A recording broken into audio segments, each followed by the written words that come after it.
Okay, as you can tell from the thumbnail, this is all about the MPC XL and Adobe Live 12. So what I want to do here is make sure I can sync the MPC up with Adobe and record my tracks directly in. I want to show you how it works. I'm going to press play right now, and it's all set to go. Now, as you can see, our session here, we have external setup here. We're in sync as far as BPM is concerned. Our BPM is 92. As you can see, we're recording at the end. If you want to record it in, we're just running it in sync. And the MPC is controlling everything. On the bottom here, you will see we have all these tracks are filled up.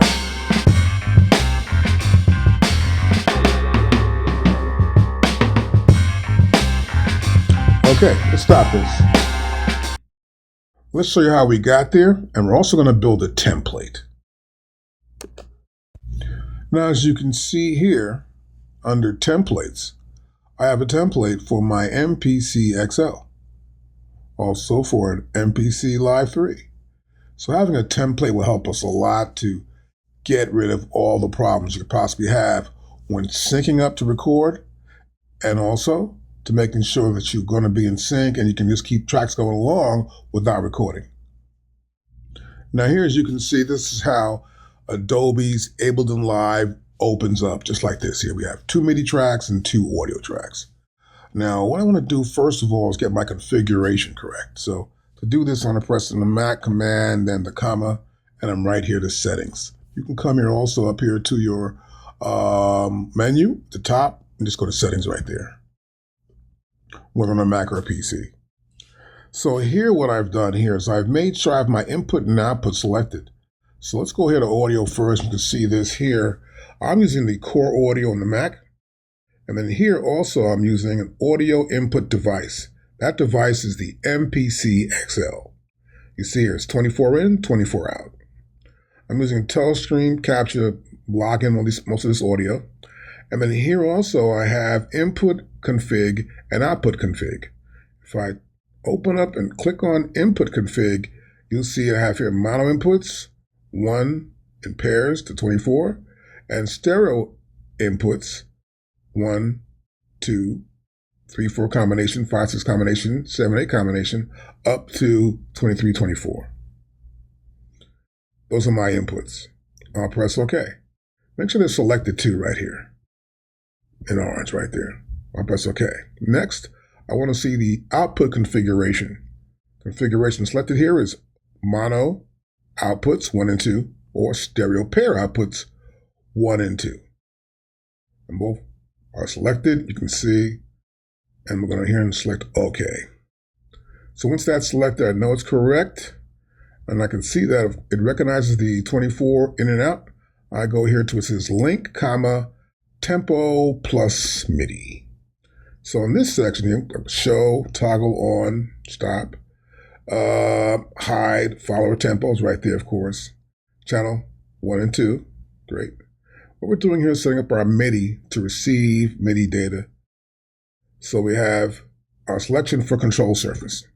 Now the options they have here in Ableton Live are just Akai, Force, and MPC, which represents the fact that I could use an MPC or the Force. So since that's there, I select that as my control surface for each one of these different setups right here, right?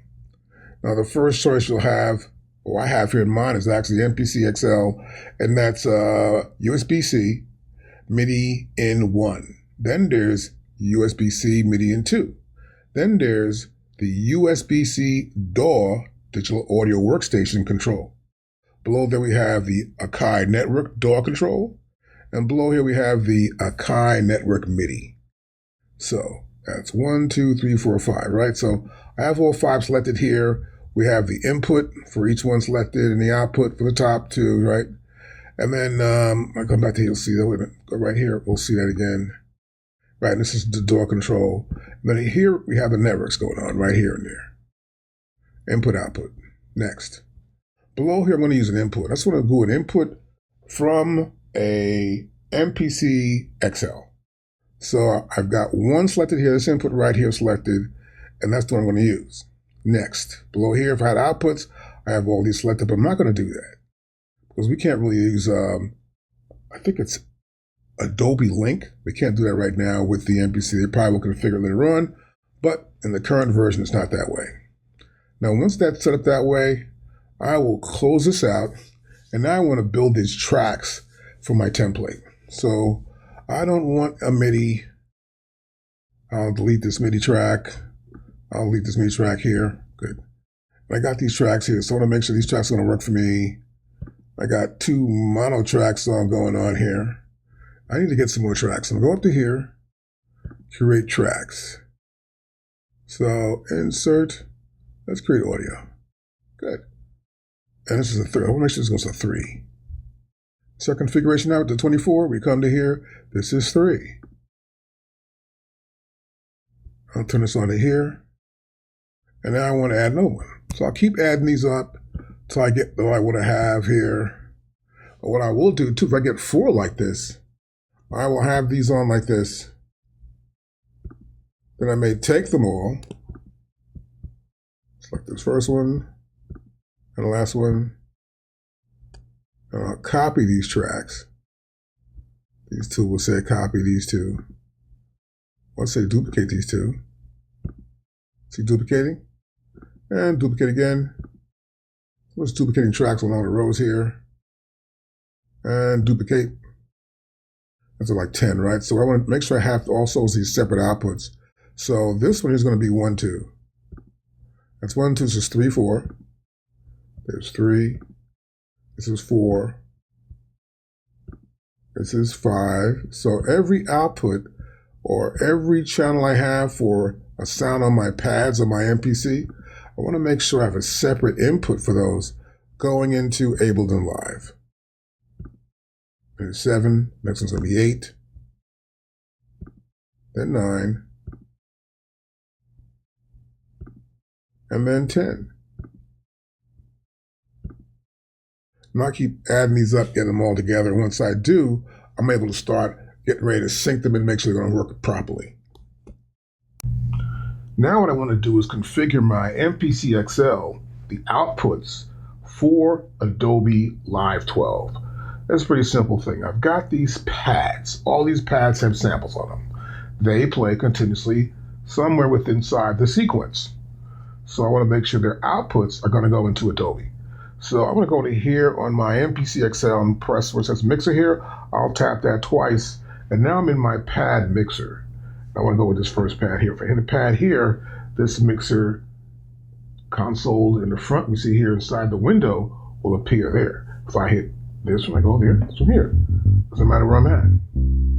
Cool. So next what I want to do here is I'd like to get these tracks perfectly in sync. So I got this one here, and it says track. Right there it says track. What I want to do is use the USB-C output. I want it to be just one output. So here, I'm going to go to USB-C. There's one.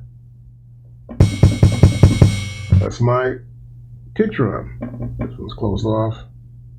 So you see, you have to take each one of these channels, these tracks, these pads, and make sure they have a track output.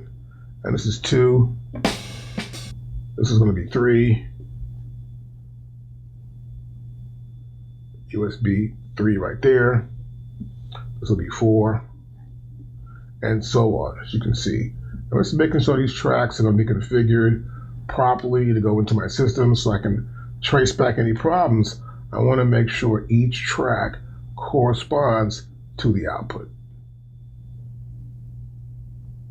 And we got 2 more to do here. The other ones already did already. So we'll be here all day long doing it. And the last one here will be 8. There you go. And so you see it, USB 1, 2, 3, 4, 5, 6, 7, 8. Excellent. And we'll do that for all the pads. I will do 9 through 16 next, and then we'll get ready to sync them into Adobe Live. Now, once I have all the tracks configured properly, what I want to do now is set my Live up to do external sync. So I'll hit there for external right here and put the tempo in. Tempo currently is 92. I'll put that in like that, and we have 92 BPM. Now also, I want to come down to for each track and make sure they're all set to the proper audio output. So I'm going to hide the left side browser menu. I'm going to go in here and make sure everything's set to in. So make sure all these tracks are in. We're having input. We're going to input all our sounds from our MPC XL into our Adobe Live 12. So we go to here, and we got 2 more to go here, as you can see. And now I'm really locked in. So now I got these tracks lined up. And you'll see, of course, each input, as you can see here, is lined up 1, 2, 3, 4, 5, 6, 7, 8, 9, 10, 11, 12, 13, 14, and 15. The last 2 here are 15 and 16. 16 is right there. So next, I'm going to hit a pad. Got a pad here. My bass drum's there. Snare. I hit the pad.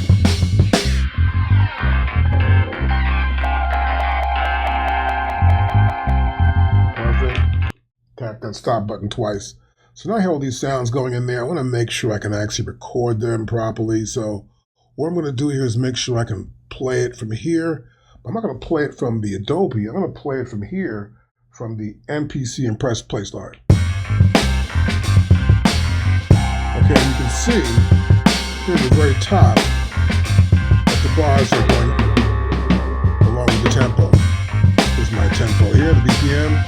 You see the flashing lights here for the external control. Let's change our perspective. And now you see here, our playback bar is going across the timeline. I press stop on my MPC and we're in sync. Now, if you want to record, it's pretty simple. This is not a record, on your software. Like this one here. I'm going to select the top one. I'm going to select the bottom one here. Hold down Shift, it's selected. I can come in here and just hit the record button right there, and they're all ready to record. If I want to record, I come to here, I'll say, okay, I'm going to record from the top. I'll stop right here, make sure everything starts from the top. I'll push in the record button, and I'm just going to press play on my MPC. And you can see here, we're recording directly into Adobe Live 12.